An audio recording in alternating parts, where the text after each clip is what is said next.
E antes de começarmos, né, Ju, nós gostaríamos de desejar, né, mais uma vez, que todos sejam bem-vindos, né, a mais um podcast da nossa Casa Espírita Seena. Eu sou a Rita Kelma e temos também como facilitador o Juliano Antunes. E na noite de hoje nós falaremos, se o tempo permitir, do capítulo 13, 14 e 15, faremos uma explanação sobre essa obra, sobre as informações que Humberto de Campos nos trouxe, relembrando que nós não temos aqui a intenção de trazer verdades absolutas sobre a temática e nem de esgotar aqui os temas, todas as informações, mas sim proporcionar reflexões, análise, tudo, né, sobre a luz da doutrina espírita, a doutrina que foi codificada pelo nosso querido Kardec. Então, vou dar a palavra ao Juliano para ele continuar o capítulo 13. Uma boa noite a todos. Boa noite, pessoal, todo mundo que está nos ouvindo aqui ao vivo e também o pessoal que nos ouve pelo podcast e também para o nosso canal no YouTube. Hoje, antes de nós começarmos a conversar, né, sobre esse capítulo 13, hoje seria o aniversário de 135 anos do autor da obra, do Humberto de Campos. Ele nasceu no dia 25 de outubro de 1886. Quem segue as redes sociais da Federação Espírita Brasileira viu essa mensagem, né?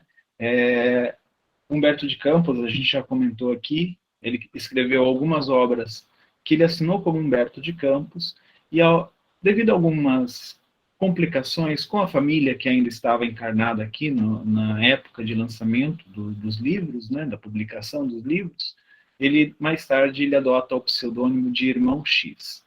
Tá? Então, todas as obras que vocês forem ler do Irmão X, vocês sabem que é Humberto de Campos. E, é claro, a maneira da escrita, a grafia, as ênfases são inconfundíveis, né? Tanto se você pegar os livros que estão publicados sob o nome do espírito Humberto de Campos e depois como Irmão X, não há diferença. É só um disclaimer aqui. Hoje, então, nós vamos dar continuidade. Na semana passada, nós conversamos sobre o capítulo 12, né, no tempo dos vice-reis, e a gente falou bastante sobre isso, tentamos entender um pouco o que são esses vice-reis. Hoje, em específico, no capítulo 13, nós vamos falar sobre Pombal e os jesuítas.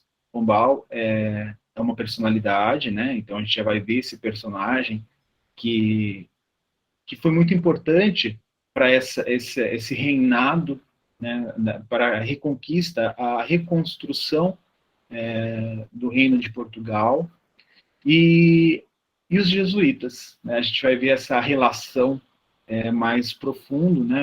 Os acontecimentos que envolvem esses dois entes, essas duas, tanto o personagem Pombal quanto os jesuítas, principalmente a administração em Portugal. Então, começando no capítulo ali, o Humberto de Campos, ele nos fala o seguinte, que as falanges do plano espiritual, logo no segundo capítulo ali, né, logo depois do desencarne de Dom João V, quem assume é Dom José I.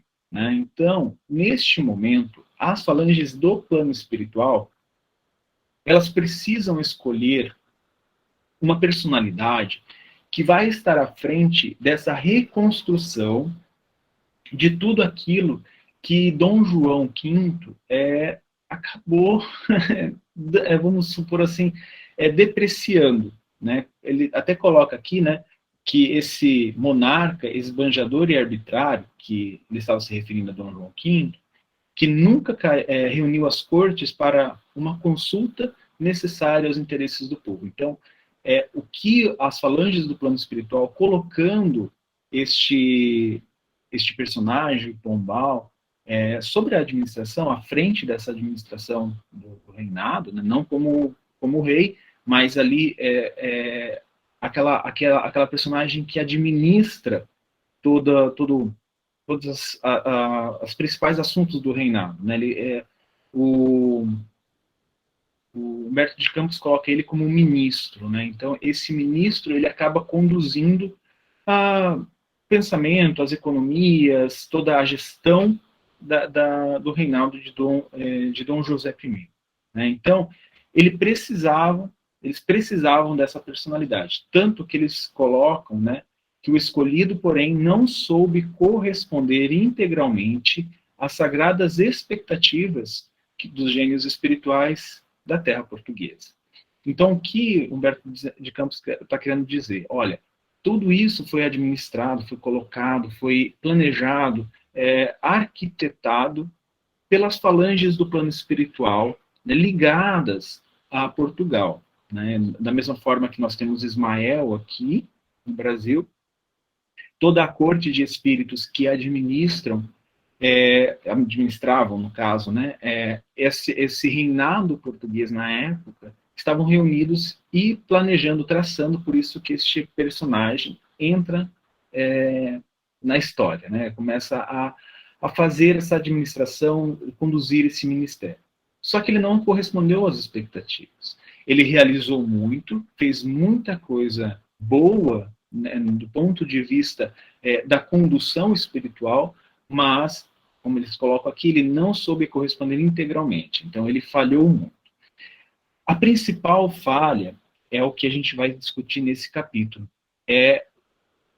No que diz respeito à condução dos jesuítas. Né? Então, esses personagens, a Clara vai poder falar mais para a gente sobre os jesuítas, né? Que na nossa história do Brasil é um evento muito marcante. Né? Os jesuítas aqui, a gente tem toda uma herança do que eles trouxeram para a nossa sociedade, mas aqui, neste capítulo, a gente vai falar muito sobre este conflito, principalmente o conflito de interesses entre Pombal e os jesuítas. Mas, continuando aqui, ele fala, né, que Pombal ele começa a administrar da mesma forma que um Robert Walpole, né, que aqui no livro ele diz que foi um político britânico. Então ele começa vamos dizer assim, a se inspirar nesse modelo político do Robert e aí começa a aplicar em terras portuguesas, na condução de Portugal. O Humberto de Campos ele fala o seguinte: enquanto a sua pátria se algemava aos tribunais da Inquisição, porque ele estava conduzindo de uma maneira muito parecida com este Robert, e aí Portugal começou a ficar cada vez mais preso naquilo que a gente já conversou sobre a Inquisição portuguesa nos capítulos anteriores. E aí o Humberto de Campos fala com sérios prejuízos para a educação nacional. O cérebro se lhe povoava de planos audazes e reformadores. Então, com isso, com essa investida, né, da Inquisição portuguesa ali, ele estava querendo se livrar de algumas coisas que incomodavam ele nessa questão da interferência do clero no Estado. Né? Então, e ele estava com um pensamento mais reformador, então ele estava mais buscando junto aos protestantes do que com a própria Igreja católica. Isso foi o que eu entendi. E os jesuítas eram uma pedra no sapato para ele. Né? Então, isso estava incomodando ele demais. Tanto. Pode falar, Rita. Aproveitando o seu gancho, até foi um motivo de uma conversa minha da Clara sobre isso, porque os jesuítas, né, eles tinham a responsabilidade da educação no Brasil, né, também no Brasil. Então, eles que fundaram a primeira, vamos dizer assim, escolas, né, eles tinham essa responsabilidade de serem os educadores, catequizar e também educar. E aí, com a chegada de Marquês de Pombal e com essa reforma que ele estava buscando, né, baseado na técnica desse Robert, e que a gente vai ver aqui no capítulo o que ele fez com os jesuítas, ficou uma defasagem, né, nesse campo da educação. Então, acho que é por isso que Humberto de Campos dá tanta ênfase nessa situação da educação, no prejuízo mesmo, que isso gerou um prejuízo mesmo no sistema da educação do Brasil naquela época. Isso mesmo. Tanto que aqui no capítulo, num dos parágrafos, né, Humberto de Campos ele esclarece bem essa questão, né? Quando ele fala aqui que o Marquês de Pombal, todavia, desde os primórdios de sua ação no governo, não tolerava os jesuítas, que nas cortes europeias se intrometiam em todos os negócios da política do século, com a pretensão de imunizar o mundo inteiro das correntes de pensamento da reforma.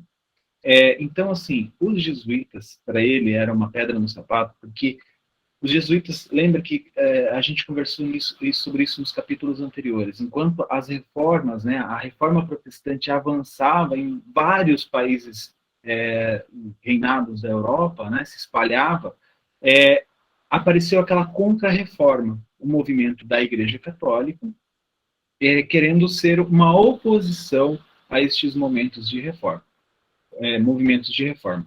Então, os jesuítas, eles participavam deste grupo, né, que era contra a reforma, contra a reforma protestante. Isso, para eles, por eles estarem sempre ligados à política nacional, né, onde eles estavam, nos reinados e países onde eles estavam, isso começou a virar uma pedra no sapato. Então, o Marquês de Pombal não tolerava isso. Isso começou a ficar muito marcante, né? E Humberto de Campos, ele fala que esses missionários, né, humildes, da célebre Companhia de Jesus, né, que são os jesuítas, radicados no Brasil, diga-se em honra da verdade, estavam muito longe, né, destes conflitos que estavam acontecendo lá em Portugal, mas sofreram com eles a incessante perseguição. Tão logo se apossou do governo esse famoso ministro que é o Marquês de Pombal. Então, mesmo aqui no Brasil, eles não estavam completamente imunes, né?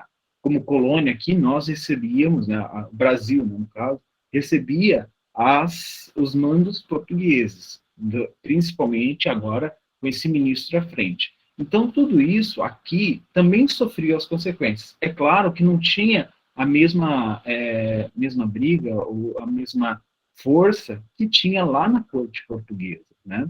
Mas isso repercutia aqui no Brasil.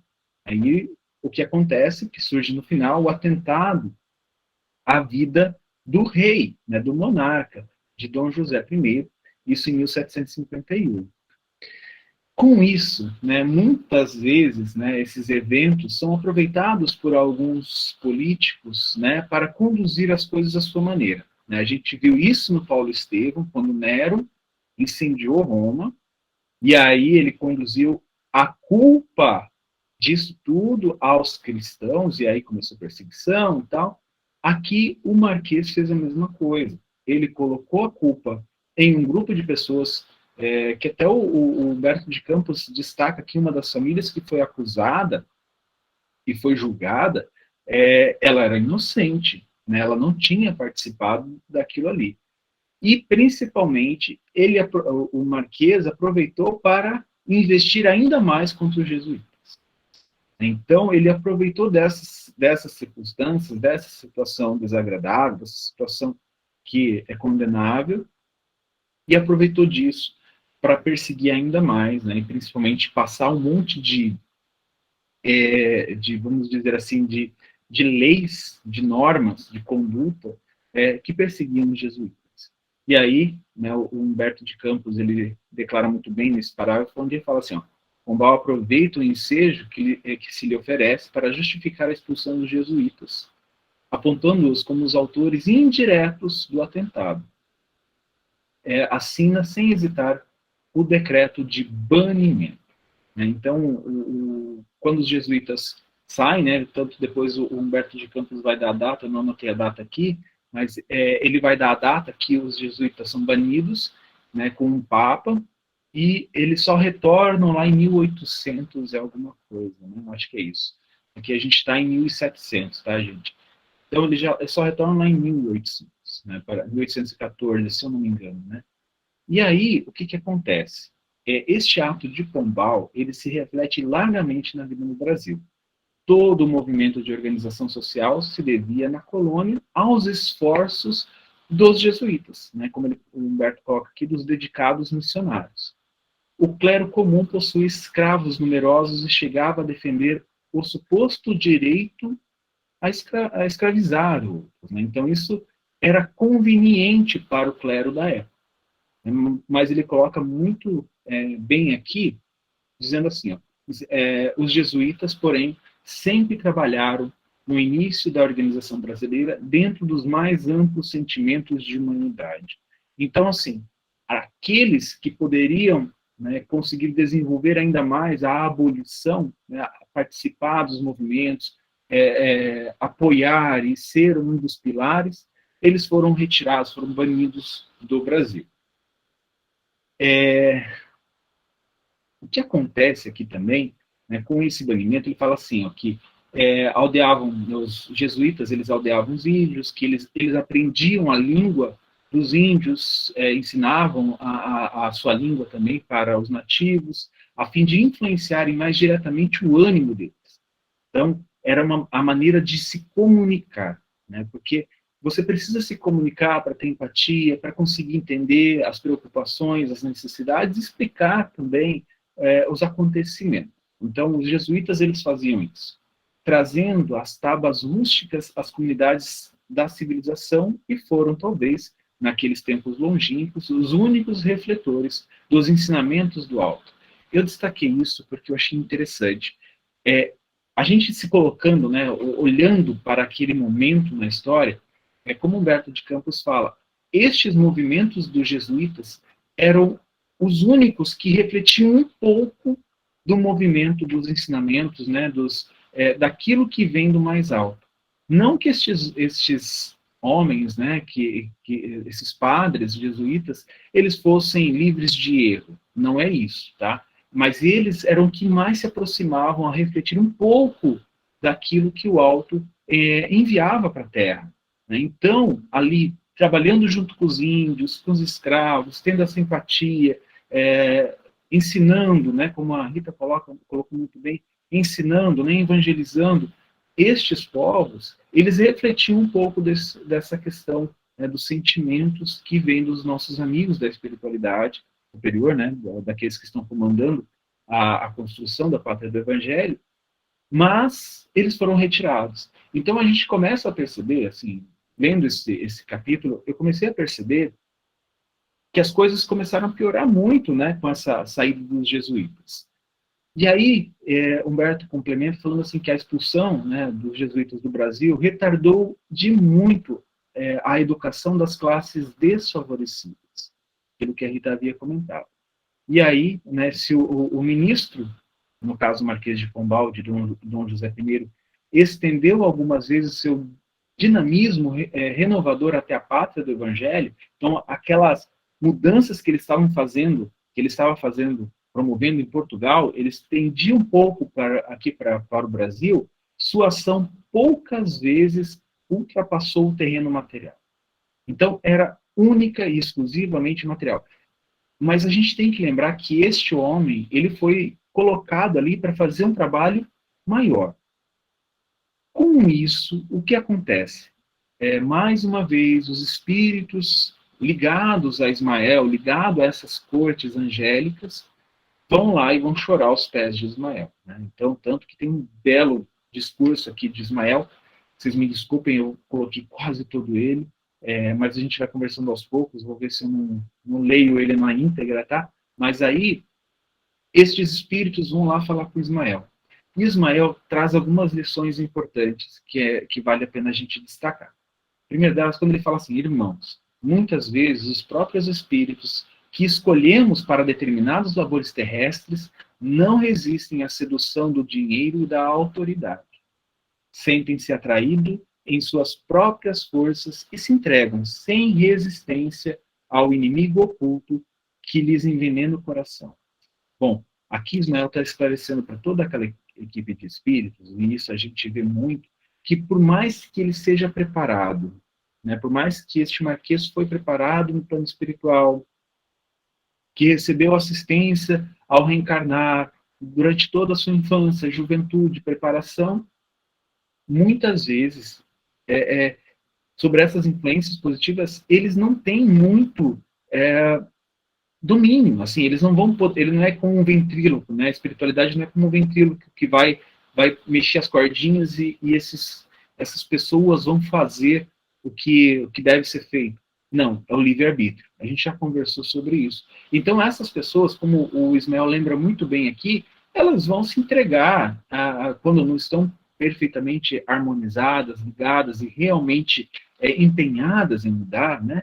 Elas vão ceder à avareza, ao dinheiro, ao poder.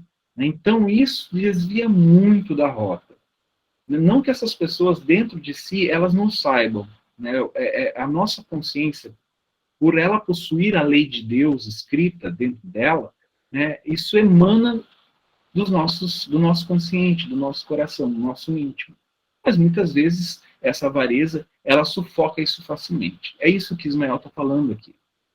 E aí, ele complementa falando assim, ó, deixais os déspotas da terra a liberdade de agir sobre o império da sua prepotência. Não deixe eles agirem.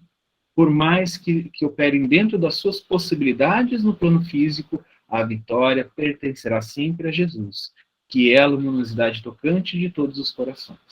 Gente, isso aqui para mim, assim, nos meus últimos anos, eu acho que eu preciso gravar em um local que eu tenho que ler todo dia.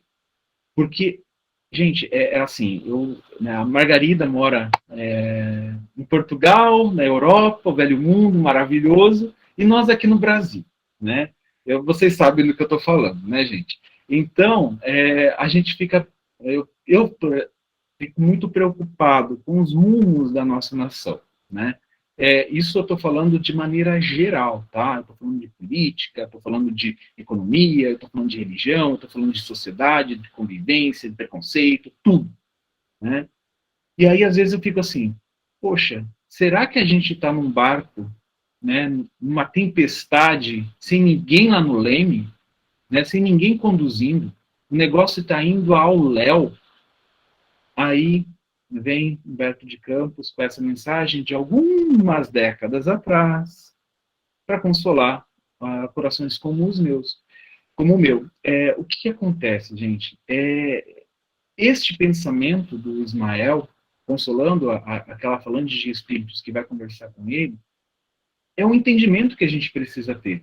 Por mais que essas pessoas que estão conduzindo tudo aqui no Brasil agora, ou fazendo, né, exercendo preconceito, exercendo caminhos diferentes do Evangelho, isso é muito pueril. Isso é uma coisa, essas pessoas, né, essas atitudes, ela é muito ligada à matéria, ela é muito efêmera, ela é muito curta. Somente Jesus, que é a luminosidade tocante de todos os corações. Então, assim, todas essas conquistas, tudo o que está acontecendo aqui, né, que nós, como sociedade, estamos fazendo de ruim para a pátria do Evangelho, isso é normal, né? Isso acontece até a gente conseguir se elevar, até a gente conseguir subir padrões. Por quê? Porque Jesus está assim no leme. Isso aqui não está, o barco não está ao léu. Né? Então, por mais que a nossa impressão dê a isso, né, nos leve a isso, por quê? Porque nós temos uma visão limitada de tempo e espaço. Né? A gente só consegue ver aqui, ó, nossa existência, nossa curta existência e o nosso curto alcance de espaço. Né? A nossa sociedade, a nossa comunidade, nossa cidade, muitas vezes. Né? Então, este pensamento, assim, me fez refletir bastante mesmo durante uma semana passada e durante essa semana que eu estava lembrando disso. Então, assim, eu vou dizer, né, me trouxe bastante esclarecimento. Eu não vou dizer que trouxe consolo, nada desse tipo, porque eu ainda sou meio revoltado, né? Então, eu acho que eu seria mais um desses espíritos que estaria chorando lá no colo de Ismael, falando, por quê? Né? Vamos interferir, umas 3 interferências só por ano, né? A gente dá um jeito aqui, né? E resolve. Não, né? Por isso que eu sou espírito de provas e expiações e Ismael é o representante do Cristo aqui na na pátria do Evangelho. Então, este pensamento, assim, vocês desculpem eu falar muito sobre ele, mas foi uma coisa que do capítulo foi o que mais me chamou a atenção, eu mais me liguei, tá? Continuando a análise aqui e a consolação de Ismael para espíritos que iam lá chorar para ele, né? Ele fala assim: temos, porém, de considerar, a par da tirania política que tenta destruir a nossa ação, o lamentável desvio dos irmãos incumbidos de velar pelo patrimônio do Evangelho. Então, agora ele está considerando essas pessoas que deveriam velar pela propagação do Evangelho, pela construção do Evangelho.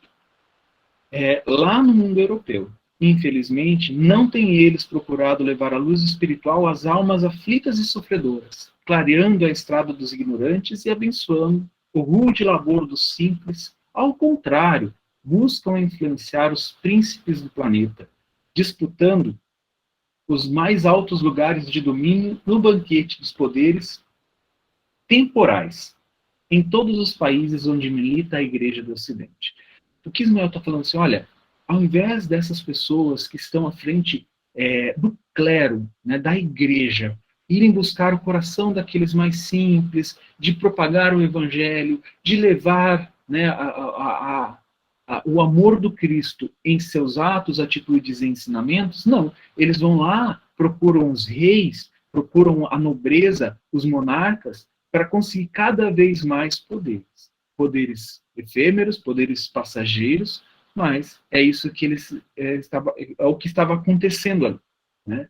E aí Ismael, o que ele faz? Eles aqui, assim, gente, eles não iam ouvir Ismael não iria dar ouvidos a uma reclamação de um espírito parecido com o Juliano que vai lá chorar para ele das coisas. Ele fala assim: ó, vamos fazer o quê? O que nos resta fazer? Peçamos a Jesus pelos tiranos e pelos nossos companheiros desviados da consciência retilínea. Ele pede para aquela galera que foi lá chorar no colo dele: olha, vamos orar por essas pessoas. Né? Vamos pedir a Jesus que interceda, que olhe por esses tiranos, que envie seu amor, suas energias, suas vibrações para esses tiranos. Por quê? Porque é o que nos cabe, é o que nos resta. Mesmo o espírito da estirpe de Ismael não interfere. Eles não vão interferir no livre-arbítrio dos nossos governantes, daqueles ministros, daquelas pessoas que estão conduzindo o nosso caminhar aqui na Terra, política, economicamente falando, né? Se terminamos agora uma etapa de nossa tarefa em que aproveitamos os elementos que nos oferecia a disciplina da companhia fundada por Loyola, Inácio de Loyola, depois a gente pode falar sobre ele, prosseguiremos o nosso trabalho dentro de novas modalidades. Então, olha o que Ismael está falando para esse grupo de espíritos. Então, assim, gente, já que a Companhia de Jesus, jesuítas, não estarão mais, né, sendo conduzidos ou tendo voz em toda essa política, toda a economia, toda a sociedade, nós vamos ter que encontrar um outro caminho para seguir, um outro caminho para levar a palavra de Jesus, levar o evangelho, já que, né, como o Humberto coloca muito bem aqui, os jesuítas foram banidos.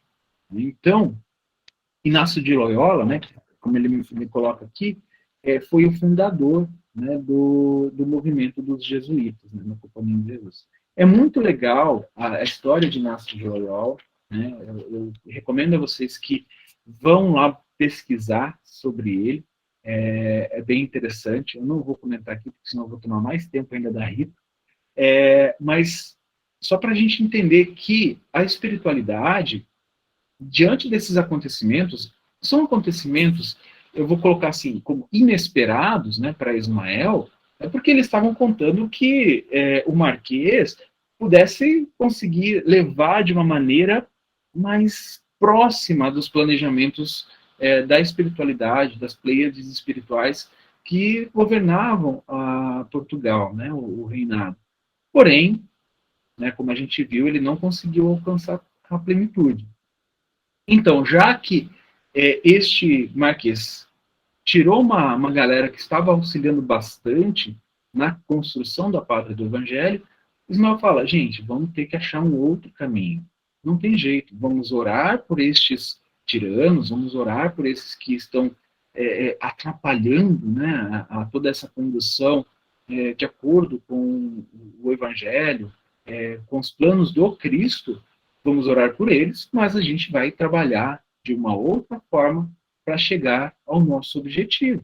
Então, assim, muitas vezes as pessoas acham que é tudo determinado, que está tudo escrito, né? Que Deus já escreveu todo o traçar da humanidade do início até o seu fim. Isso, os espíritos nos mostram que não é dessa forma. Cada instante, nosso livre-arbítrio está atuando. E as coisas podem sim sair do rumo. Elas podem sim tomar outro caminho. Isso está muito, muito claro no livro chamado Sexo e Destino, do André Luiz. Toda a história é a espiritualidade trabalhando, atuando, né, um mentor espiritual chamado Félix, conduzindo muitas coisas, né, na Terra, influenciando de alguma certa maneira, que você acha que ele está realmente conduzido como se fosse um controle de videogame, né, mexendo controlando um personagem. E de repente as coisas saem do controle totalmente. E Félix, que é um mentor já de uma estirpe bem elevada, ele fala assim: neste momento manifesta-se a vontade de Deus. Nos cabe aqui orar. Então é o que Ismael também está fazendo: orar e trabalhar, né? Porque agora eles vão ter que partir para um outro caminho, encontrar um outro agrupamento de encarnados para poder dar continuidade ao trabalho, mesmo que seja começando tudo de novo, tá? Mesmo que não seja, como a Rita colocou muito bem, né, que os jesuítas ajudavam na educação e evangelização, mesmo que tenha começado do zero um outro rumo. E para terminar aqui a frase de Ismael, né, o discurso de Ismael, ele fala assim, ó, quando os políticos, quanto aos políticos, esses têm uma órbita de ação que não lhes é possível ultrapassar. É limitado, tá? É bem limitado. Por mais que a gente ache que a conduta política do nosso país ou de qualquer outro é quase que limitada. Não. Ele deixa bem claro que é limitado. O tempo e a experiência, com a dor eterna aliada de ambos, do tempo e da experiência, ensinarão as suas consequências a lei da fraternidade e do amor, que esqueceram nos dias do fastídio e da glória efêmera sobre a face do mundo. Oremos por eles e que Jesus, na sua bondade infinita, nos acolha os corações sob o manto de sua misericórdia. Então, aqui é uma lição importantíssima que Ismael deixa àquela pleia de espíritos. E depois, né, o Humberto de Campos ele já vai narrar aqui o final, o que aconteceu com o Marquês de Pombal. Não foi uma coisa muito bacana, né, que daí ele coloca as reviravoltas, que ele foi até mesmo um amigo, uma pessoa que era muito ligada a ele, vamos dizer assim, o traiu. Né? Ele teve um sentimento de muita ingratidão para com essa pessoa, e aí ele morre, como ele coloca aqui, ele morre humilhado e esquecido sob o jugo dos mais pungentes desgostos. Então, isso que aconteceu não é vingança, não é uma ação por causa, tipo, vingativa ou uma aplicação da espiritualidade sobre este marquês, não é isso.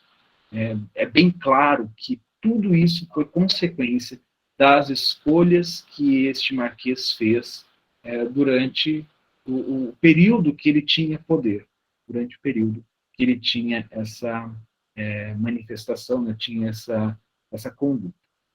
Bom, gente, eu terminei o capítulo 13. Alguém gostaria de falar alguma coisa? Perguntar, comentar? Eu falei alguma besteira? Claro, me ajuda aí.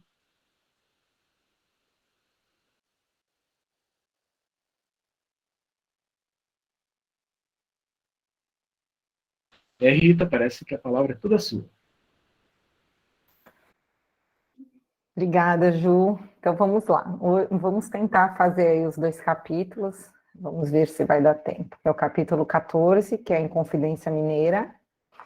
O capítulo da Inconfidência, ele vem com bastante informação histórica, né? A gente percebe que Humberto de Campos, ele nos trouxe muitas informações que nós, muitas delas nós já conhecemos por conta da história, mas ele trouxe também aquela percepção, aquela visão espiritual que é o intuito dessa obra, né? O Brasil, Coração do Mundo. Eu pensei bastante nesses 2 capítulos que a gente vai falar agora, se eu buscava mais algumas informações, enfim, acho que tudo que a gente tem aí de história acho que a gente teve já bastante informação. Eu vou fazer só uma releitura, na verdade, uma síntese sobre o que foi a Inconfidência, e também a Revolução Francesa. Eu acho que é mais difícil de sintetizar, mas todos nós já estudamos. Enfim, vamos lá, né? Eu achei mais importante esses 2 eventos super importantes, a gente olhar mais pela perspectiva espiritual mesmo. Então, o capítulo ele começa falando da morte de Dom João I, né? E depois quem assumiu o trono foi a Dona Maria I, que nós conhecemos bastante aqui, né? Ela tinha também ela era conhecida como Maria Piedosa e também como Maria a Louca. Humberto ele fala que a autoridade, né, ficariam afetadas, e grandes responsabilidades que ela tinha ali no trono naquela época, elas começaram a mudar, né? Ela não tinha muita disposição social e nem política, e que precisava de mais naquele momento. Humberto fala que no reinado dela, Portugal sentia assim cada vez mais as suas forças indo embora, né? Portugal era uma potência ali no Velho Mundo, e sentia no reinado da Dona Maria que a decadência, a ruína, tudo se aproximando. Ele fala também que se não fossem 2 notáveis influências, que é o Martinho de Melo e o Duque de Lafões, que talvez, né, a situação de Portugal no reinado da Dona Maria fosse mais desastrosa. E aí ele dá uma informação importante. Ele fala que ela era escravizada ao fanatismo do tempo e às opiniões dos seus confessores. A Dona Maria, ela era muito fanática mesmo à religião católica. E só para que a gente tenha uma noção, né, ela foi a rainha de Portugal, de Algarves e do Brasil. O reinado dela começou em 1777 até 1815, que foi o ano da sua morte.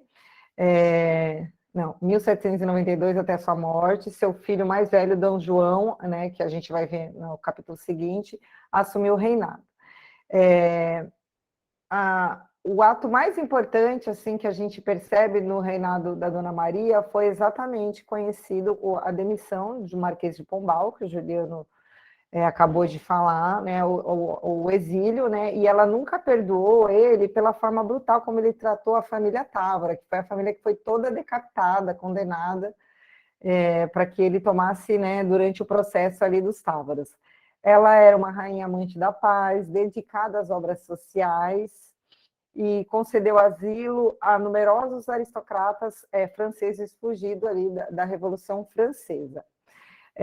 Mas ela era um tanto melancólica e tinha esse fervor assim, religioso muito, né, que impressionava demais todos naquela época. Inclusive, eu li, né, em algum lugar que eu não vou me recordar, que ela, o tempo todo, ela tinha uma percepção de ver o pai dela, que foi a pessoa que deu o cargo a Marquês de Pombal, sofrendo, vamos dizer assim, nas zonas umbralinas por essa decisão e pelo que Pombal fez com os jesuítas, né? Que naquela época eles acreditavam que ela estava tendo delírios. Bom, a gente não sabe, pode ter sido delírios, como também pode ter sido visões mediúnicas do pai em sofrimento. Ela deixou bastante grandes atividades legislativa, comercial, diplomática, teve um destaque importante, desenvolveu cultura, ciência, fundou várias instituições, entre elas a Academia Real de Ciências de Lisboa, a Real Biblioteca Pública da Corte, e no âmbito de assistência fundou a Casa Pia de Lisboa, fundou ainda a Academia Real da Marinha na formação das Forças Armadas. Mas, voltando para o livro, Humberto ele relata que o Brasil sofria, naquela época, máxima de vexames, né, no que se referia à problemática da liberdade, porque o Brasil ele não tinha liberdade com relação às coisas que eram retiradas aqui, né, os minérios, toda a exploração. Aí ele fala uma coisa que eu achei interessante aqui.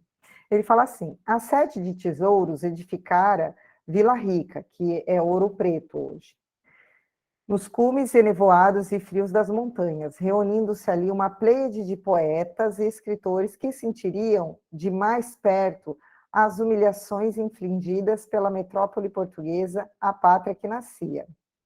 A verdade é que em Minas se sentia mais do que em toda parte o despotismo e a tirania.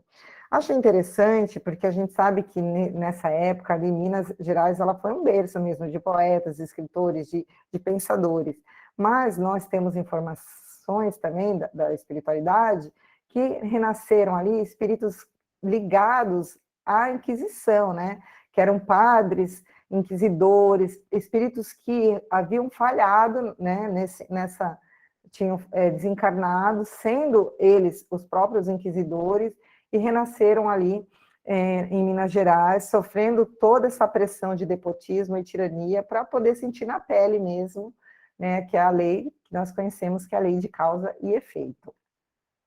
No texto, vamos lá. E aí, o que Humberto fala? Que neste período também, muitos jovens ali da elite brasileira, eles iam para a Europa para estudar, para Portugal, na Universidade de Lisboa, entre outras universidades, e lá eles ficavam o quê? Completamente encantados, né, com os princípios de liberdade, de filosofia, de democracia que estava acontecendo na Europa e também na América do Norte. Humberto ele cita o filósofo iluminista, né, que é Rousseau, e para quem só para a gente recordar, o iluminismo ele foi também conhecido como, né, o século das luzes, que veio também logo após o renascentismo, junto ali também com a filosofia racionalista, logo após o período medieval, que era controlado pela igreja, onde rolou todo o processo de Inquisição. Então, o que o iluminismo defendia, né? Ele afirmava o quê? Que pela razão, o homem pode conquistar a liberdade, a felicidade social e a política. Então, a gente vai perceber que o iluminismo ele também foi bem decisivo, importante para as ideias revolucionárias, né, da Revolução Francesa. Então, a gente percebe um afastamento ali das coisas mais ligadas a Deus, ao alto, e começa um culto muito grande à razão, né, as coisas mesmo do racional. E aí ele fala mesmo de Rousseau, e nós temos outros aí filósofos que são bem conhecidos, Voltaire, Kant, entre outros. Mas vamos lá. O que eu achei interessante também, só para que vocês percebam aí essas influências com relação às revoluções, tanto a Inconfidência como a Revolução Francesa, o que o iluminismo também falava? Que a razão ela é capaz da evolução e do progresso. E o homem é um ser perfectível. A perfectibilidade consiste em libertar-se dos preceitos religiosos, sociais e morais, e libertar-se da superstição e do medo, graças ao conhecimento, às ciências, às artes e à moral. E o aperfeiçoamento da razão se realiza do progresso da civilização, que são, então, assim, eles acreditavam, assim, que realmente tinha que se distanciar, que para eles a igreja era misticismo, era superstição, aquela coisa que também, na época medieval, eles pegavam um Deus que era um Deus mais nervosinho, né, que punitivo, então todos tinham medo, né, de Deus. Então, o iluminismo ele veio para quê? Para que o homem se libertasse dessas ideias e se firmasse mais na razão, porque a razão que daria o ingresso, né, no processo do homem. Então, Humberto ele fala que isso animava esse grupo de jovens, assim, né? Enfim, a gravidade da situação, com os aumentos dos impostos, o que, que aconteceu? Só para que vocês entendam. Um grupo, né, da elite, não sei se vocês sabem, mas eu vou falar mais ou menos aqui. A Inconfidência Mineira, ela foi uma revolta, né, de caráter separatista e republicana, que organizada pela sua grande maioria por um grupo socioeconômico da capitania de Minas Gerais. Então, era um grupo da elite, na sua grande maioria, com exceção a de Tiradentes e de mais um, que também era conhecida como a Conjuração Mineira, demonstrou a insatisfação, né, local com a política fiscal praticada por Portugal, e essa revolta fracassou antes mesmo de acontecer, e teve assim o que a gente conhece mais como personagem mais conhecido é Tiradentes.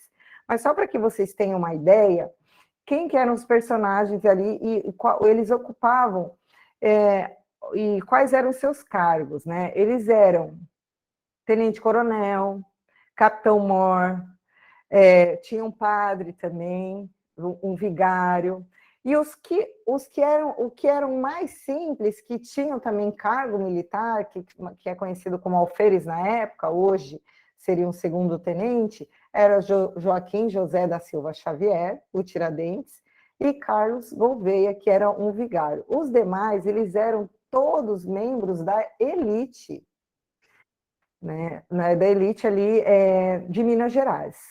E também, né, por trás deles, tinham também conhecido alguns outros membros que estavam ligados à política de Portugal, como Tomás Antônio Gonzaga, que era ex-ouvidor e mantinha relações pessoais ali com Alvarenga Peixoto, e Carlos Correia Gonzaga, Cláudio Manuel da Costa, e entre outros homens que tinham ali essa relação com Portugal, e também eles tinham muita influência sobre o espírito, eles influenciavam demais o povo naquela época. Então, acho que é importante a gente perceber isso, para que a gente tenha uma noçãozinha, né, da história. Enfim, Humberto ele traz uma informação importante, e depois eu vou explicar por quê. Ele fala assim: embriagados pela concepção de liberdade política, mas, aí eu deixei frisado, dentro dos seus triunfos literários, afastado das realidades práticas da vida comum. Por quê? Todos os membros ali, organizadores da Inconfidência, eles não tinham um propósito comum. Cada um defendia ali o seu propósito. Então, um estava devendo impostos para a coroa, ia perder todos os seus bens, o outro estava... Enfim, cada um estava preocupado com a sua problemática. Eles não tinham um propósito comum, né? Então, como é que vai dar certo uma revolução se você não quer lutar por um propósito único, e sim cada um defender o que é o seu? Então, Humberto deixou bem claro, né, que eles estavam afastados das realidades práticas da vida comum. Os intelectuais mineiros não descansaram, idealizaram a república, organizaram seus símbolos, multiplicaram prosélitos das suas ideias de liberdade. E aí também, quem quiser ler, aí fala sobre um pouco, a história fala sobre a construção ali do símbolo da bandeira de Minas Gerais, que é bem interessante. Então, tem toda a delação, né, eles começam a se entregar, cada um entrega, preocupado mesmo com... Cada um preocupado com seu umbigo, e tem a prisão, né, de Tiradentes, de todos ali participantes. Eles ficaram presos por 3 anos, e foram todos julgados e condenados à morte, né, no seu primeiro momento. Porém, no outro dia, a Dona Maria, ela mudou a sentença, né, mandou uma carta lá, fazendo com que a maioria fosse degradado para as regiões africanas, e é óbvio que a corda estoura para o mais fraco, e Tiradentes, né, ele acabou sendo ali escolhido para morrer, para ser enforcado. Nós sabemos, né, do fim de Tiradentes, foi esquartejado, foi, enfim, né. E aí, Humberto fala assim: seu coração sente uma alegria sincera pela expiação cruel que somente a ele fora reservado. Gente, como o Juliano falou, no nosso íntimo, nós, além de saber as leis de Deus, apesar de nós não nos lembrarmos das nossas vidas passadas, nós temos no nosso íntimo, na nossa consciência, reflexos, né? Algo que nos leva, que nos induz, que dá aquele sinal que está tudo bem, que está tudo certo ou que está tudo errado. Tiradentes, ele tinha no íntimo dele essa aceitação, né? Essa alegria sincera. Você fala assim, nossa, mas como é que o espírito recebe uma condenação de morte com alegria sincera? Ele sabia que ele estava, de alguma forma, arcando com a consequência de algum ato do passado, que aquele ato, né, que aquele ali seria o momento dele realmente se entregar como mártir, que a gente conhece, né, da Inconfidência, mas por um propósito maior, que é da sua libertação mesmo, de coisas com a qual ele se conectou no passado. E aí, continuando, o Berto fala assim, já que seus irmãos de ideal continuaram na posse sagrada do tesouro da vida, as falanges de Ismael lhe cercam a alma leal e forte, inundando de santas consolações. Isso é importante porque a gente recebe notícias, né, da espiritualidade, dos livros que a gente lê sobre alguns mártires do cristianismo, que no momento mesmo do desencarne, principalmente que a maioria são muito dolorosos, os desencarnes, as falanges do alto, elas vêm mesmo recolher o espírito para que ele não sofra as dores, né, que são imputadas ao corpo físico. E aí eu achei interessante, eu coloquei aqui também na íntegra, o que Humberto de Campos nos trouxe. Ele fala assim, aí tem o desencarne, né, o enforcamento de Tiradentes, aí ele fala assim, mas nesse momento Ismael recebia em seus braços carinhosos e fraternais a alma edificada do Marte. Irmão querido, exclama ele, resgatas hoje os delitos cruéis que cometestes quando te ocupavas do nefando mistério do inquisidor nos tempos passados. Então, por isso que Tiradentes, no seu inconsciente, ele recebeu essa condenação de uma forma tranquila. Redimiste o pretérito obscuro e criminoso com as lágrimas do teu sacrifício em favor da pátria do Evangelho de Jesus. Passarás a ser um símbolo para a posteridade com o teu heroísmo resignado nos sofrimentos purificadores. Por que isso? Porque ele encarou isso com resignação, assim como os mártires que nós conhecemos do cristianismo, não ficou ali revoltado, se rebelando, nada, ele aceitou a sua condenação. Qual novo gênio surges para expandir bênçãos sobre a terra do cruzeiro em todos os séculos do seu futuro?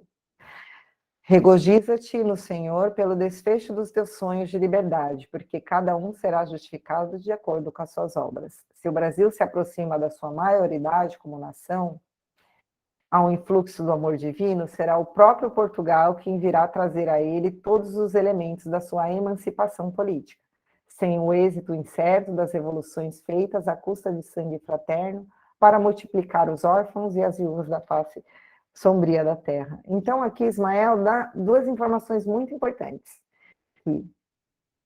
Primeiro, três, né? Que Tiradentes era um inquisidor e tinha ali purificado, né, a sua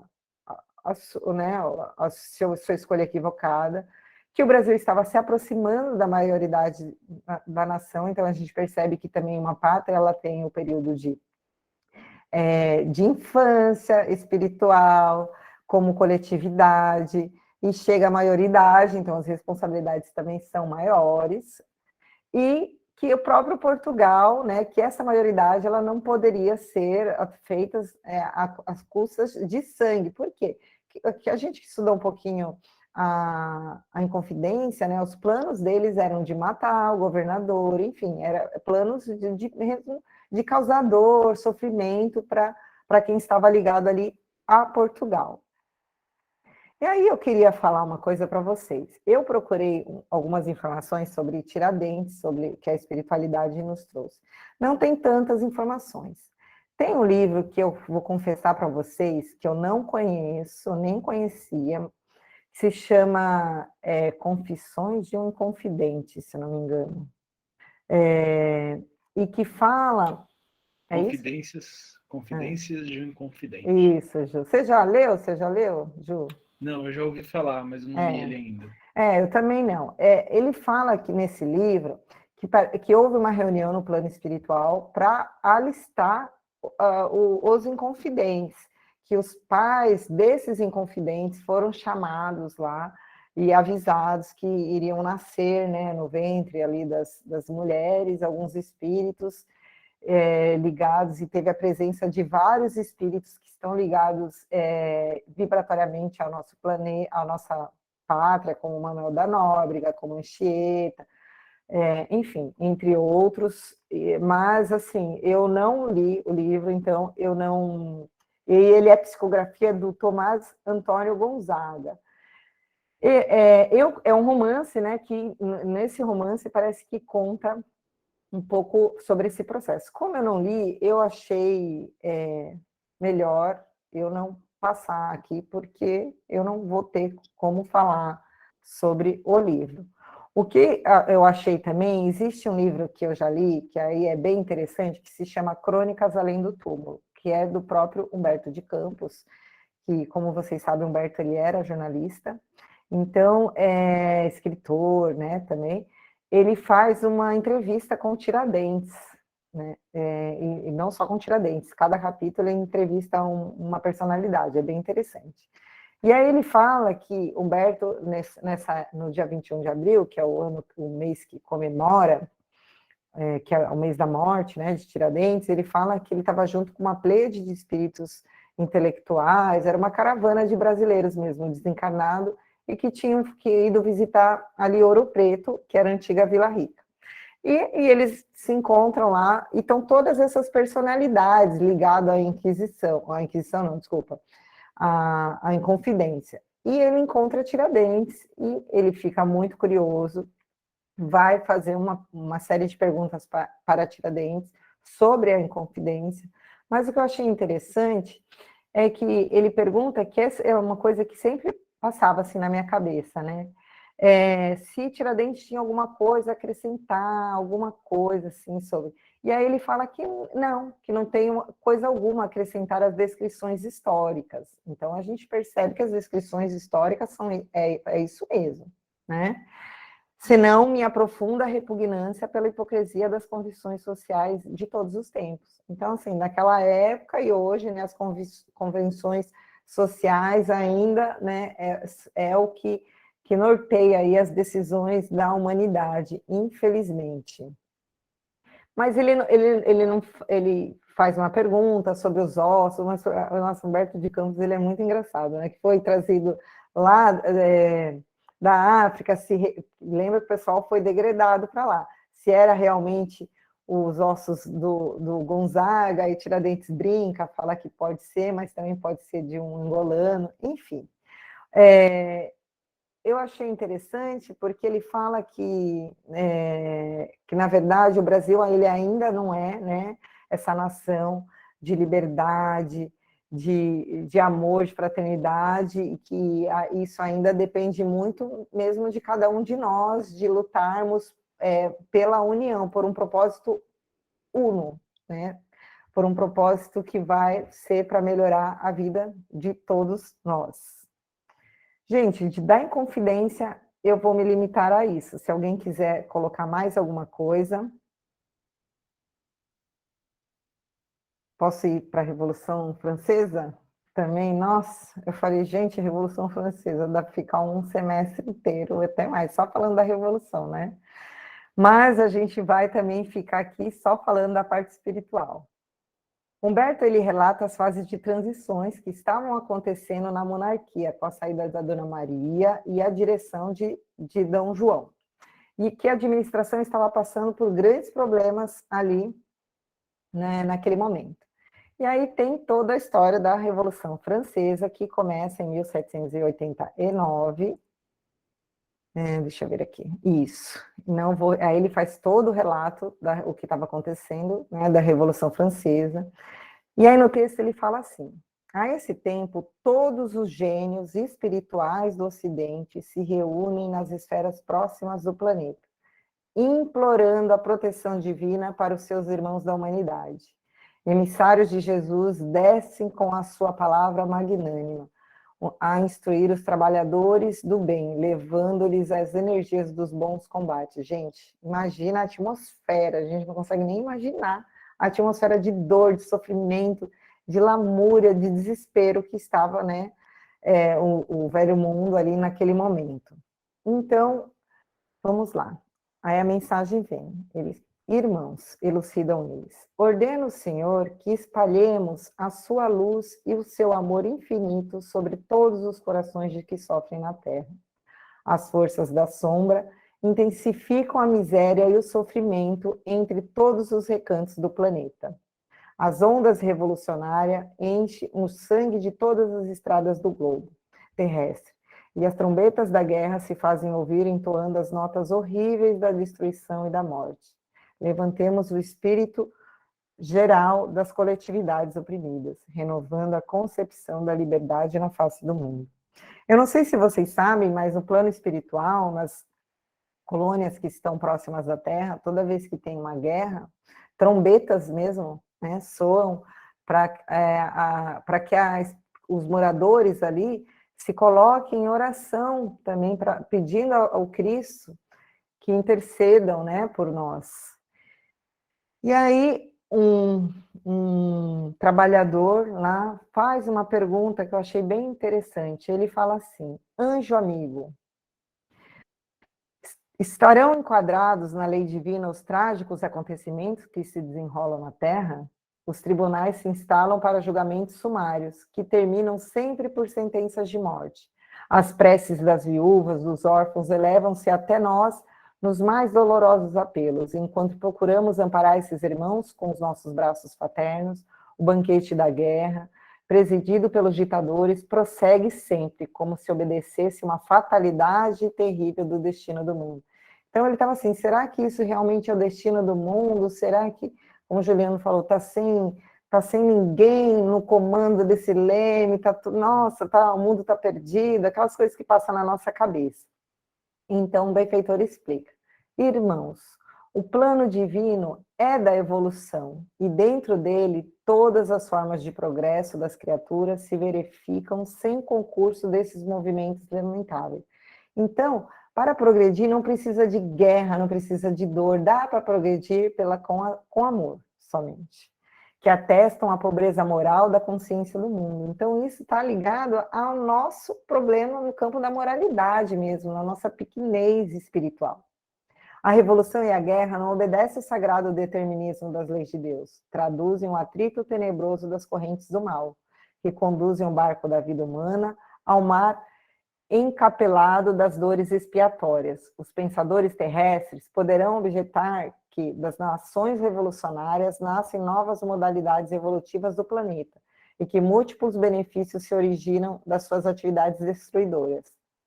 Nós, porém, não compreendemos outras transformações que não sejam as que se verificam no íntimo dos homens, no augusto silêncio do mundo interior, conduzindo aos mais altos planos do conhecimento superior.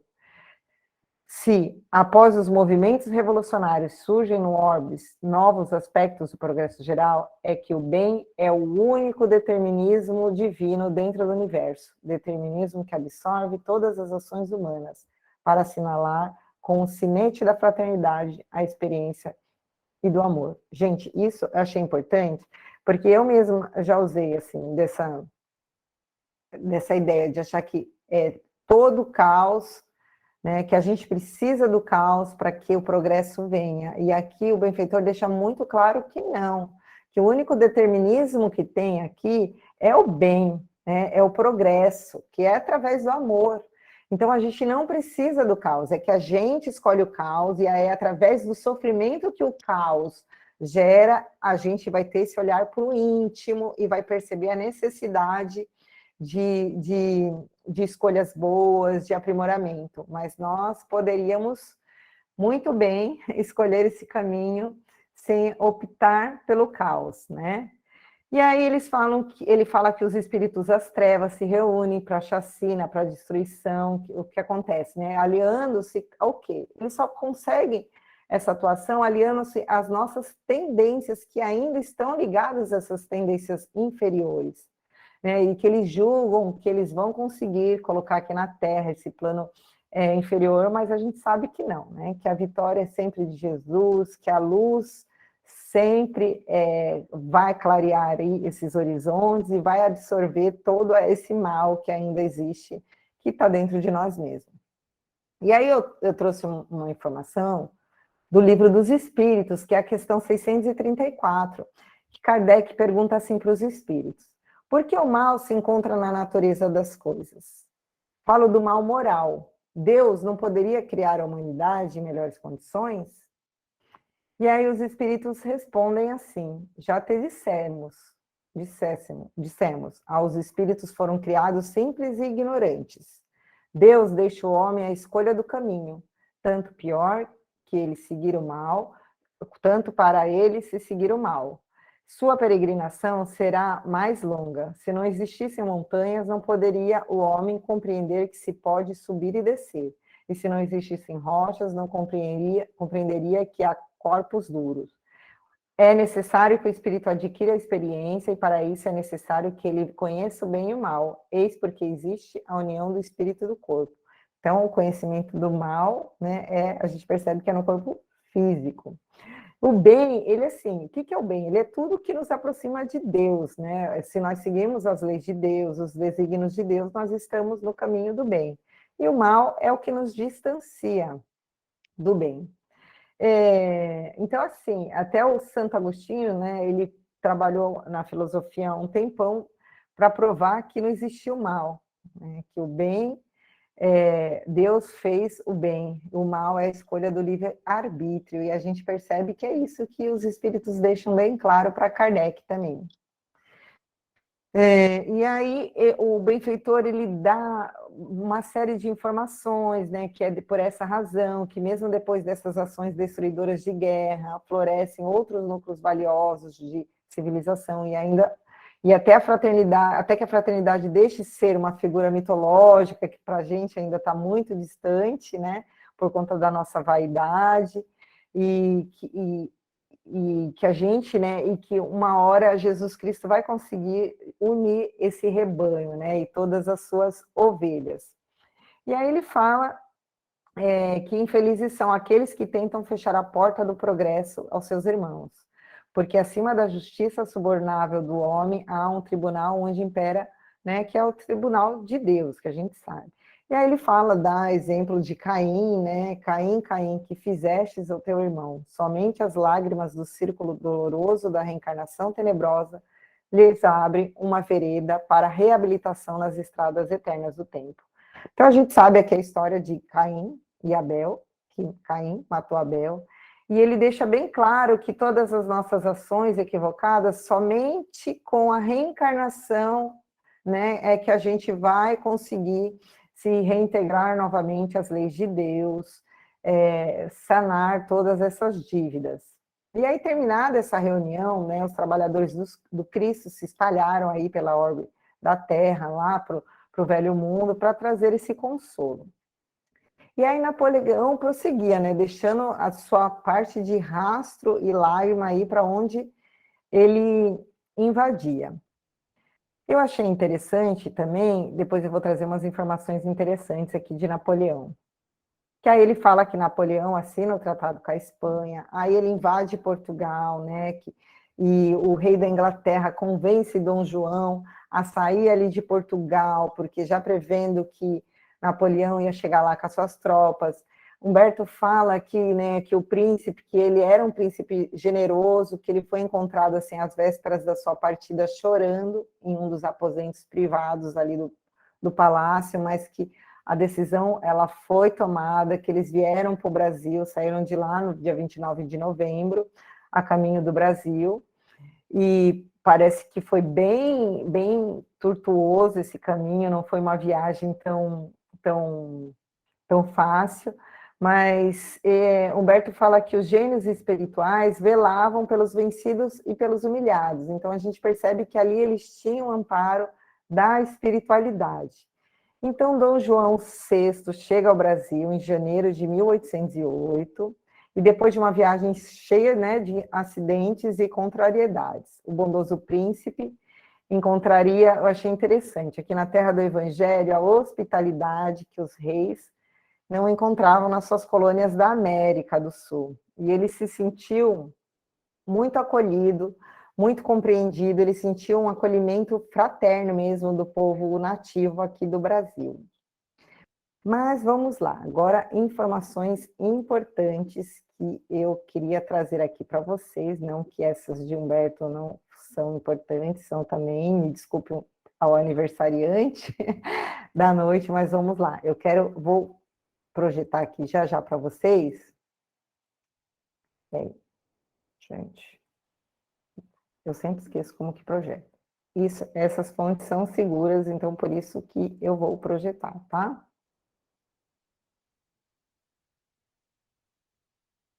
Eu vou ler também para quem está no telefone. Achei informações tanto no site da FEB, da Federação Espírita, que é, né, o que a gente normalmente seguia, porque são informações mais seguras. Gente, eu não sei se vocês sabem, mas Kardec e Napoleão, eles têm uma história ali em conjunto. Então, eu vou ler aqui para vocês. A história começa, a gente vai começar lembrando de Paulo Estevam, quando Emmanuel fala assim, comparo, e isso serve para a gente refletir também, sobre a nossa conduta aqui. Comparo o Evangelho a um campo infinito que o Senhor nos deu a cultivar. Alguns trabalhadores devem ficar ao pé dos mananciais, velando-lhes a pureza. Outros revolvem a terra em zonas determinadas, mas não há de dispensar a cooperação dos que precisam empunhar instrumentos rudes, desfazer cipoais intensos, cortar espinheiros, para iluminar os caminhos. Então, Emmanuel deixa bem claro que cada um tem o seu papel diferente e fundamental no Evangelho de Jesus, né, na implantação do Evangelho. Então, vamos lá. Napoleão Bonaparte, ele era um líder político, militar, durante os últimos tempos da Revolução Francesa. Ele nasceu em Córcega, em 69, e liderou os franceses a partir de 1799, como príncipe cônsul. E de 1804 a 1814 como imperador, estendendo seu governo por mais de 100 dias em 1815. Após sua fuga para a ilha de Elba, em contraste com uma notável recuperação econômica, jurídica e administrativa da França, que ao longo do tempo inspirou muitas nações perpetrou as famosas guerras napoleônicas, entrando em conflito com todas as grandes potências europeias da sua época. No delírio de dominar o século e ao sambarcar o mundo, invadiu a Rússia numa campanha temerária e desastrosa que decretou seu declínio, na qual nunca mais se recuperou, derrotado por uma coligação de nações da Batalha de Waterloo, ocorrida na Bélgica em 1815. Foi finalmente exilado pelos ingleses em Santa Helena, uma ilhota perdida no sul do Oceano Atlântico, entre a África e o Brasil, onde faleceu em 1821. Então, essa informação também está lá, né, no que Humberto nos traz. Segundo os historiadores, Napoleão foi despótico em casa e menos duro em seus vizinhos. Sufocou a liberdade na França, mas semeou o liberalismo na Europa, espalhando os inspiradores ideais da Revolução Francesa por toda a parte. Acabou com o feudalismo, abalou as velhas monarquias, movimentou as nações como rolo compressor da sua formidável máquina de guerra. Em decorrência disso, sacudiu os povos e despertou o espírito das massas anestesiado pela matéria. Transitando em curto lapso de tempo, de le petit corporal empereur, eu acho que é isso, e senhor do continente, esse chamejante cometa humano, na qual, em estimativa ultrapassada, já se inscreveram mais de 400 mil volumes. Foi definido, paradoxalmente, pelo Visconde de Chateaubriand, seu mais ferrenho adversário como maior força que jamais se uniu à argila humana. Então vamos lá, filosofando um pouco em torno desses momentos de pico da humanidade, é interessante acompanhar a caprichosa reviravoltas da história, mormente quanto se divisa por trás dela a ação diretora da lei que tudo canaliza para seus devidos fins. No organismo social, o destino confia determinadas funções às células mais aptas a executá-las, e retirá-lhes essa concessão tão logo a função se exaura. Na tapeçaria da história, os grandes ditadores são simplesmente manobrados por ela para alcançar seus fins.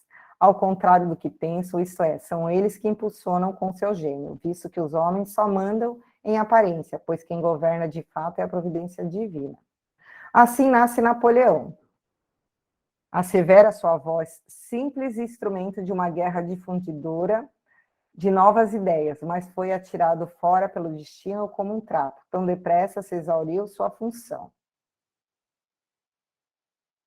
Allan Kardec nasceu na França em 1804, o mesmo ano em que Napoleão se tornou imperador, antes da sua fase espírita. Foi educador, autor e tradutor, ficando depois mundialmente célebre como sistematizador do espiritismo, além de outras obras e uma revista de estudos psicológicos. Poderoso laboratório das ideias e Areopago Superior de muito o auxiliou em sua missão. Publicou 5 livros fundamentais onde se encontra exposta a doutrina espírita. Sua luta permanente pela elaboração do espiritismo, a harmonização dos ensinos superiores com a ciência terrena, a fim de integrar a doutrina espírita na grande torrente da história. A obra da educação iniciada para construir novas aristocracia, intelecto-moral, numa sociedade avessa ao esforço de renovação interior. A respostas críticas sinceras e ao desprezo aos reconhecimentos maldosos. O cotejo de milhares de informações medianímicas recebidas aproximadamente de 1000 centros espíritas sérios disseminados por todo o orbe. Isso era o que chegava para Kardec, tá? E sua consequência, a submissão ao poderoso critério de controle universal. A vigilância constante sobre os falsos amigos dentro da orbe e seu trabalho de sapa, visando a desmoralizar o movimento, a orientação iterativa e interativa aos médiuns acerca de multimodos percalços da mediunidade, a análise da divulgação diuturna e o contínuo de fluxos de informações espirituais vinculadas através do revoer, cujos argumentos circulavam da China ao México, passando de todas as capitais da Europa. A certeza da angústia do tempo com a conclusão da obra, cujos desdobramentos se perdiam luminíferos no fungente linha do horizonte. Tudo isso e muito mais levou a essa alma estelar o esculpir do coração da humanidade, um dos maiores carreiros da luz que tenha conhecido neste mundo. Para vocês entenderem, Encontro no Infinito. Conta Irmão X, que é Humberto de Campos, em longa e substanciosa mensagem, muito condensada nesse espaço, que no último dia do século 18, reuniu-se na espiritualidade superior uma assembleia de espíritos elevados com o objetivo de assinalar os primeiros alvores do século XIX. Eram espíritos sábios, benevolentes, de alguma forma haviam concorrido ao longo dos milênios para o progresso da humanidade. Vinham da Roma Imperial, das Gálias, da Espanha, da América, da Grécia, de Israel, da Alemanha, da Inglaterra, da China, enfim, de várias regiões. Constituíam-se ainda de legiões esmaltadas de estandartes, falanges de batalhadores indefesos, delegações de pioneiros no combate à ignorância humana e preparadores da nova era, que estava prestes a irromper o mundo. Após a palavra de eminentes orientadores espirituais, clarins soaram na direção da costa, e da brumalizada noite europeia emergiu, trazido por mensageiros de luz, um pequeno cortejo de espíritos encarnados em desdobramento espiritual, que se mostravam esmaecidos e trópegos em seus passos ao reino invisível. Eram autoridades de alto gabarito reencarnadas no planeta, tendo à frente a figura austera de Napoleão. com seu traje característico, e a finalidade de tal presença ali era a reafirmação dos seus compromissos perante a espiritualidade maior. Napoleão ocupou a poltrona que se fora reservada, e embora recebesse manifestação de apreço de todos os presentes, mantinha-se em prudente reserva, encastelado em si mesmo, apenas inclinando discretamente a cabeça, vez ou outra em agradecimento, enquanto seu séquito banhava-se em lágrimas de alegria e emoção. Clarins ressoavam novamente, agora na direção do alto, quando luminosa estrada se desenha do céu até o local da Assembleia, pela qual descem estrelas resplandecentes, que, ao trocarem o solo translúcido, se transformam em seres aurelados de luz.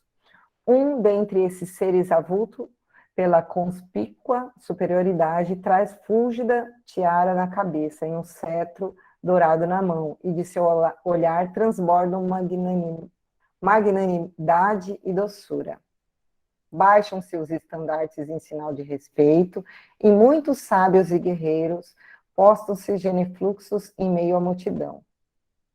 Neste momento, Napoleão, rompendo a aparente frieza, comove-se às lágrimas e, levantando-se, avança na direção do venerável mensageiro, ante a qual se ajoelha.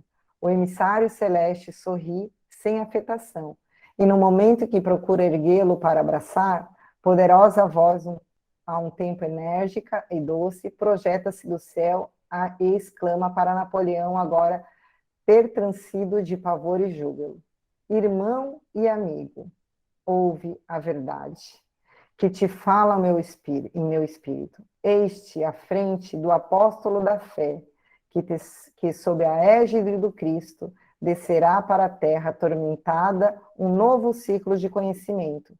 César, ontem e hoje orientador, rende o culto da tua veneração ante o pontífice da luz, renova perante o Evangelho o compromisso de auxiliar-lhe a obra renascente. Prossegue o Espírito da verdade, pois era ele quem falava, recordando-lhes as glórias quiméricas do passado e incitando-o agora a deixar as velhas ambições de lado e valer-se das orações e da humildade para não descambar novamente na tirania e na violência.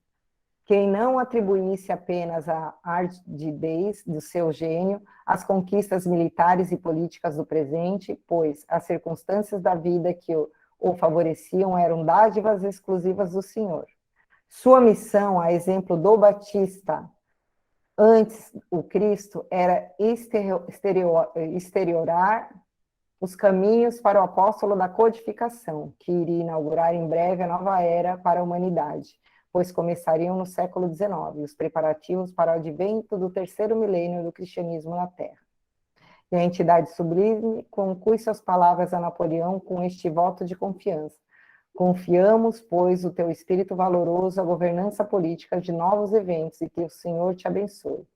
Em seguida, quando já se anunciavam os primeiros alvores do século XIX, a momentosa assembleia se dissolve ao som dos cânticos divinais, enquanto o Espírito Verdade e sua falange de eleitos retornam às fulgurantes regiões do infinito. A entidade de luz que sustinha Napoleão nos braços e que em breve reencarnaria na Terra, como Allan Kardec, conduz bondosamente o espírito do famoso corso até a matéria, auxiliando na retomada do corpo físico.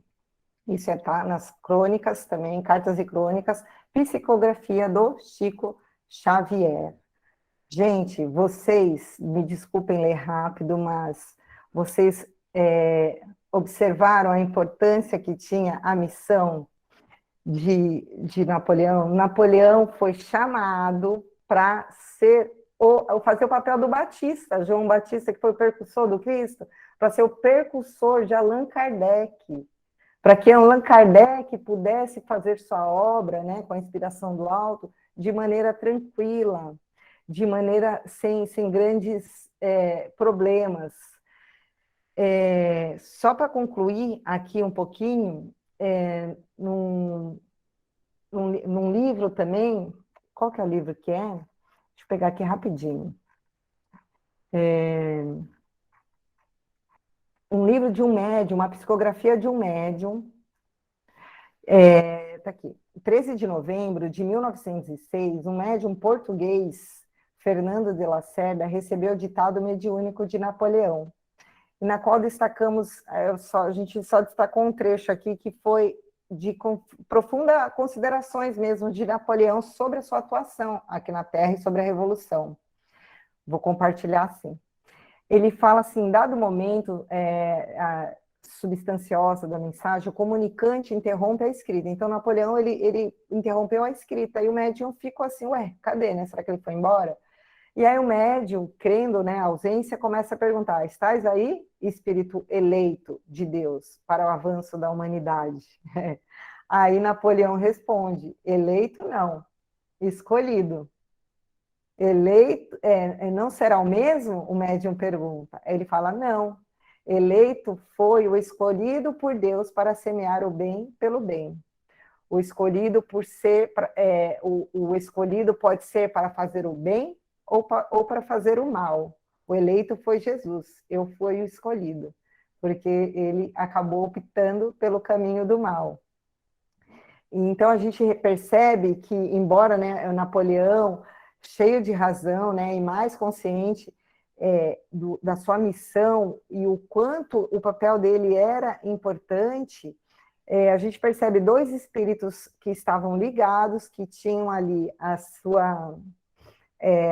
teoricamente, um teria que colaborar com o outro para que a missão deles dessem certo. Kardec trabalhou durante 15 anos, né, e não, sempre muito firme, muito íntegro em realizar sua missão, sem que nenhuma lágrima de dor, sem que nenhum sangue escorresse, nada disso. E aí a gente percebe um outro espírito que veio com a missão de ser o percursor, né, tomando decisões completamente equivocadas, deixando-se levar pelo poder momentâneo da Terra. Então, isso serve para a gente, para duas reflexões, para a gente encerrar. Para que nós não julguemos jamais a situação de ninguém, somente pelas escolhas dela do hoje, por o que ela está vivendo agora, pelas escolhas que para nós são equivocadas, a gente não sabe. E para que nós também aprendamos com Napoleão e com Kardec, claro que dentro das nossas missões, que são bem mais tranquilas, graças a Deus, que nós devemos seguir assim as nossas intuições, as aspirações do alto, e fazer a nossa trajetória dentro do bem, que a escolha ela só compete a nós, está em nossas mãos. É isso, gente. Eu vou compartilhar depois que tem mais coisa. Eu dei uma resumida aqui. Eu achei muito interessante, porque isso abriu também uma visão sobre todos esses momentos históricos que a gente olha com tanta rebeldia, né? Com falta de compreensão mesmo. E a gente observa que muitos desses personagens eles tinham um papel fundamental, que de alguma forma esse papel ele foi mal executado ou ajudou né, para o progresso de alguma coisa, mas que a gente precisa optar pelo caminho do bem. Pode falar, Camila. Oi, tá me ouvindo? Tá.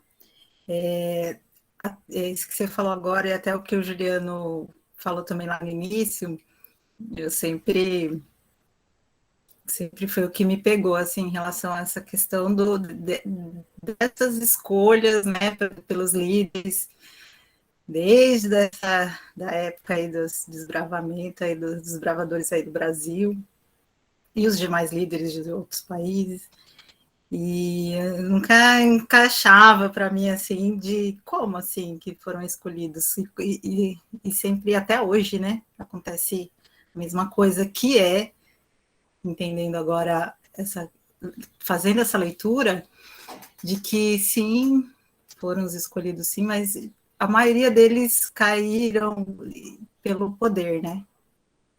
E até hoje acontece isso. E aí eu me peguei pensando, refletindo até em relação a uma conversa que eu tive com uma amiga, que aí ela tocou nesse assunto assim aleatoriamente, ela nem faz parte aqui do grupo, mas ela falou algo assim que eu fiquei pensando, que esses nossos ancestrais, né, esses desbravadores que foram lá com foice, abriram mata, que abriram estradas e, enfim, do jeito que foi, né, que foi possível. E hoje, né, que eu estou fazendo? O que nós estamos fazendo pelo nosso país, pelo nosso planeta? O que a gente está fazendo de bom?